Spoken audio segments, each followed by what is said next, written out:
महाराज श्री के चरणों में बारंबार नमोस्तु। हम समस्त चतुर्विक संघ की वंदना। महाराज श्री, मेरी एक शंका है कि नौकरी पेशा परिवारों में धर्म पालन की स्थिति उतनी अच्छी देखने को नहीं मिलती। कितना भी रुझान और लगन होने के बावजूद भी धार्मिक क्रियाओं में जुड़ाव कम हो ही जाता है। तो महाराज श्री, अब आपके निर्देशन में कोई एक ऐसा उपाय बताएं जिससे धर्म से स्वयं को एवं परिवार को जोड़े रख सकूं। नमस्ते महाराज श्री। थोड़ा कठिन है लेकिन कह देता हूँ। मेरा कहना है कि अगर घर में पति पत्नी दोनों हैं तो नौकरी पर एक को ही जाना चाहिए। ये मैं अपना व्यक्तिगत पॉइंट कह रहा हूँ, क्योंकि अगर दोनों ही नौकरी पर जाएंगे तो बच्चों को संस्कार कौन देगा?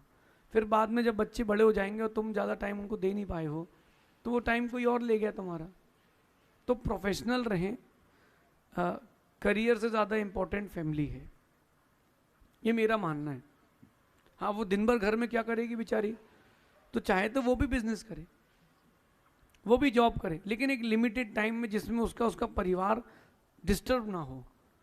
अपने बच्चे को वो दिन में कम से कम 5 से 6 घंटा दे पाए कम से कम, तो वो बैलेंस बना ले। लेकिन ये मैं नहीं मानता कि नौकरी करने वालों का परिवार जो होता है वो धर्म से नहीं जुड़ पाता।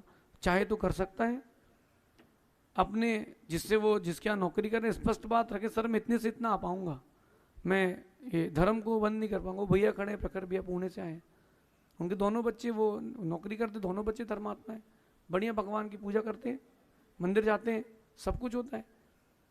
जैसा अपन ढालना चाहे वैसे ढलता है। 24 घंटे बहुत होते हैं, अपन चाहे तो बैलेंस कर सकते हैं। अगर 2 घंटे 1 घंटा पहला सो के उठ जाए कोई, तो दिन का वो महीने का वो समझ लो आप 1-1.5 दिन एक्स्ट्रा जी सकता है। तो बैलेंस बनाए तो कर सकते हैं। फिर भी जितना समय मिल रहा हो, परिस्थितियाँ क्योंकि आपकी सबकी अपनी अपनी है, जितना समय मिल रहा हो उतना ज़रूर करें, ऐसा समझिए। नमस्ते गुरुदेव, नमस्ते।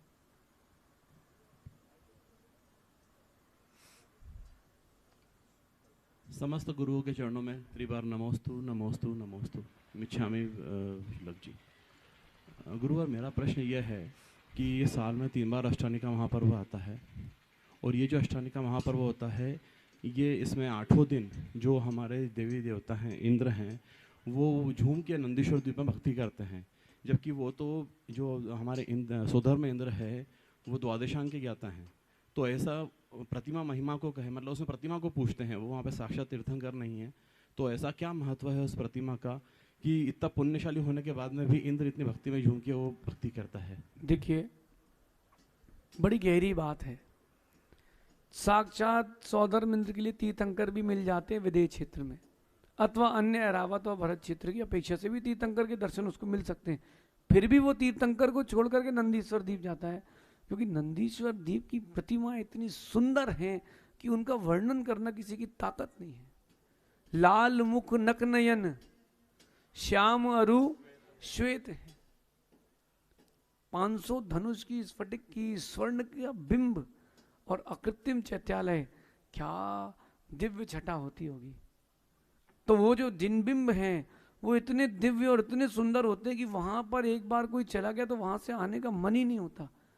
लेकिन आप चिंता नहीं करना, आपके सदगुरु पैराडाइज में भी इतनी सुंदर भगवान आएंगे कि आप बोलोगे कि हाँ महाराज जी, ऐसे ही सुंदर भगवान हमने कभी नंदीश्वर द्वीप में सुने होंगे, लेकिन वहाँ की छटा ऐसी रहती है कि कहीं और मन नहीं लगता।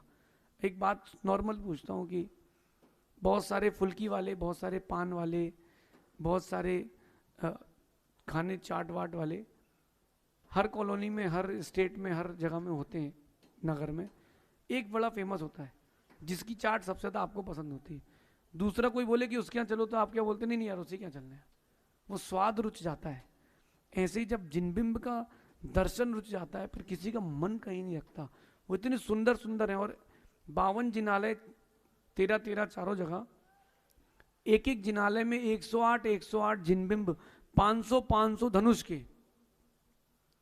तो उनको देख करके ही लगता है आहा, सौधर्म इंद्र विक्रिया बना ले, उतनी बड़ी कोई बड़ी बात नहीं।